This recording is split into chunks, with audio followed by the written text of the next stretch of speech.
एक समय की बात है, राजा बलि एक बहुत ही शक्तिशाली और दानी असुर राजा था।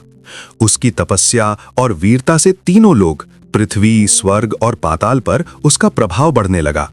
देवता लोग चिंता में पड़ गए, क्योंकि बलि असुर होकर भी धर्म पर चल रहा था, इसीलिए उसे सीधे रूप से हराना उचित नहीं था। तब विष्णु भगवान ने एक योजना बनाई।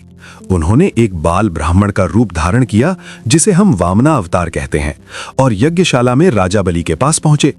बलि पहले ही से दान पुण्य में विश्वास रखता था, इसीलिए उसने वामन को देखकर कहा, ब्राह्मण पुत्र, तुम्हें क्या चाहिए? मैं तुम्हें दान दूंगा।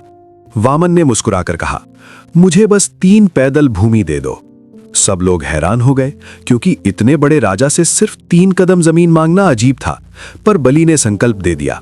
जैसे ही बलि ने प्रतिज्ञा ली, वामन का रूप बदलने लगा और वो अति विशाल रूप में त्रिविक्रमा बन गए। पहले कदम में उन्होंने पूरी पृथ्वी नाप ली, दूसरे कदम में पूरा स्वर्गलोक नाप लिया। अब तीसरे कदम के लिए जगह नहीं बची। विष्णु भगवान ने पूछा, बलि, तीसरा कदम कहां रखूं? राजा बलि ने हाथ जोड़कर कहा, प्रभु, तीसरा कदम मेरे सिर पर रखिए, क्योंकि संकल्प पूरा होना चाहिए।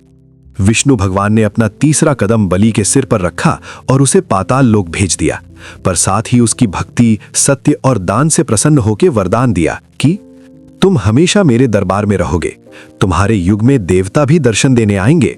और बलि को सच्चा भक्त का दर्जा मिला। इसी पीठ के समय से दीपावली के बाद बलि प्रतिपदा मनाई जाती है।